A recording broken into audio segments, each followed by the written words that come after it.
만일 내가 세론의 굴레를 벗은 것과 마찬가지로 우정의 그것도 벗어나 있었다면 인류가 일찍이 상상한 어쩌면 최대의, 아니 적어나마 도덕에 가장 유익한 나의 계획을 성취시켰을 것이다. 그러나 한편으로 이른바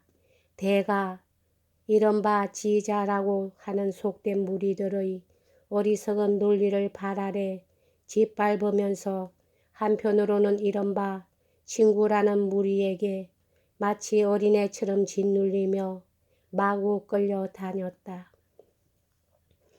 이 패들은 새로운 길을 혼자서 걸어가는 나를 보고 질투에 불타 나를 행복하게 해주려고 무척 애를 쓰는 것처럼 보이면서 실제로는 나를 조롱거리로 만들려고 밖에 하지 않았고 마침내는 내 명예를 손상시키기 위해 우선 나를 헐뜯기 시작했다. 그들의 질투의 대상이 되었던 것은 나의 문학상의 명성보다도 그 무렵을 기해 눈에 띄게 된 나의 자기 개혁이었다. 문장의 기술 면에서 명성을 빛내게 된 것뿐이라면 그들은 아마 나를 관대하게 봐줬으리라. 그러나 내가 행동 면에서 그들을 초조하게 만들 수 있는 신뢰를 보이게끔 되자 더는 용납하지 않았다. 나는 우정을 위해 태어나 있었다. 친하기 쉽고 상냥한 기질은 쉽사리 우정을 길러왔다. 일반에게 알려지지 않고 살아오는 동안은 아는 사람 전부로부터 귀염을 받았고 단 한 사람의 적도 없었다. 그러나 나의 이름이 조금 팔리기 시작하자 이제 친구라는 것이 없어져 버렸다. 그것은 너무나 큰 불행의 하나였다. 그보다 더 큰 불행은 이름만의 친구들이 잔뜩 모여들어 친구라는 이름으로 그들에게 부여된 특권을 단지 나를 파멸로 끌어들이기 위해서만 이용하는 것이었다. 나의 이 기록은 계속 그런 저주스런 음모를 발전시켜 나가리라. 여기서는 다만 그 기원만을 적어둔다. 곧 그 최초의 관계가 어떻게 꾸며졌는지 알게 될 것이다. 독립해 살아가려 해도 역시 먹지 않으면 안 된다. 나는 그것을 위한 아주 간단한 방법을 생각해냈다. 그것은 악보를 한 페이지에 얼마씩 받고 베끼는 일이었다.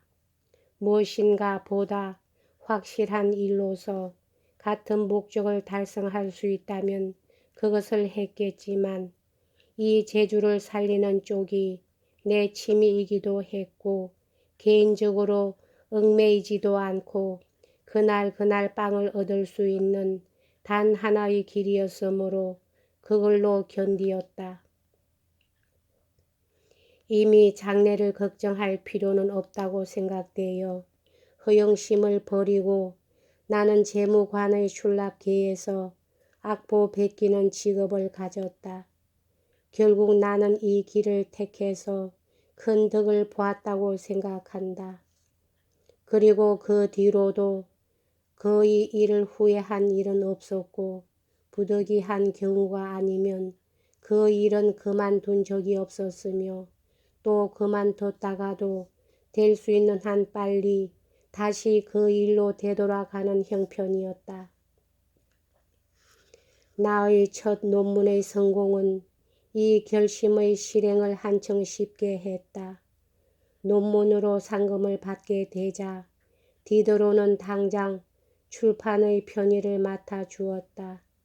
내가 병으로 누워있는 동안 그는 편지를 보내 그것의 출판과 결과를 알려왔다. 그 편지에는 이렇게 쓰여 있었다. 예상외로 평판이 좋아 유례없는 성공을 거두었다. 아무런 책략도 꾀하지 않고 무명 작가에게 주어진 이 일반의 호평은 내심 그것을 느끼면서도 그때까지 언제나 의심을 버리지 못했던 자신의 재능에 대해 비로소 참다운 보증을 해준 것이었다. 이제부터 하려는 일에 대해서도 여러 가지 이익을 주게 되는 것을 알았다. 그리고 문학계에 다소 알려진 악보 베끼는 사람이라면 아마 그에게 일거리가 떨어지는 일은 없으리라고 판단했다. 마침내 결심이 서고 굳은 각오가 서자 고 프랑케 유에게 편지를 써서 이러이러한 내용을 알리고 뒷뱅 부인과 함께 극진히 돌봐준 지금까지의 가지가지 호의에 감사하고 이번도 부디 단골이 되어주도록 부탁했다. 프랑케 유는 이 편지의 뜻을 전혀 이해하지 못하고 내가 또 열에 시달리고 있는가 하여 달려왔다.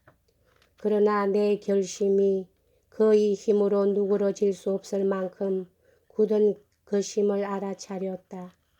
그는 뒷뱅 부인을 비롯한 모든 사람들에게로 가서 내가 미쳐버렸다고 짓겨려댔다.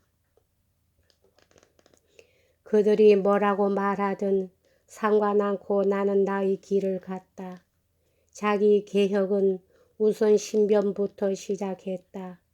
금태 두른 복장과 흰 긴 양말을 버리고 가발도 둥근 것으로 하고 칼도 차지 않았다. 그렇다. 다행히도 이제는 시간을 알 필요도 없다. 이렇게 생각하자 즐거운 기분이 되어 시계도 팔아버렸다. 프랑케 유 씨는 친절하게도 그로부터 꽤 오랫동안 출납계 자리를 그대로 두고 있었다. 도저히 내 결심이 움직이지 않는 것을 보고 그는 알리바르시를 후임으로 넣었다.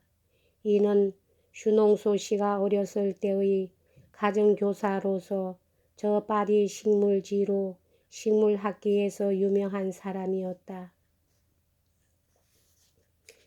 사치에 대한 나의 개혁이 아무리 엄격하다고 해도 처음에는 속옷에까지는 미치지 못했다.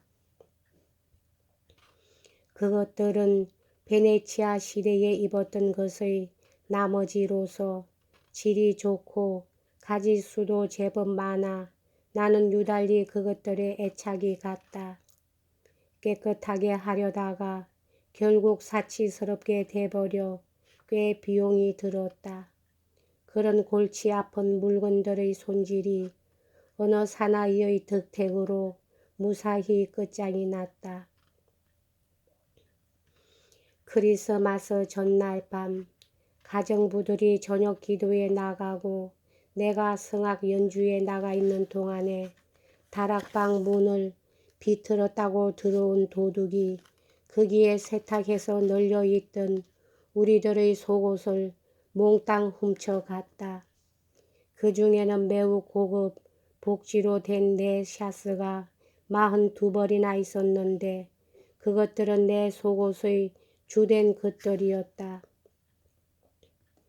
그 시각에 보퉁이를 몇 개인가 가진 사나이가 이 집에서 나오는 것을 보았다는 근처 사람들의 이야기로 비춰보아 때려져도 나도 못된 놈으로 세상에 알려진 그녀의 오빠들에게 의심을 품었다.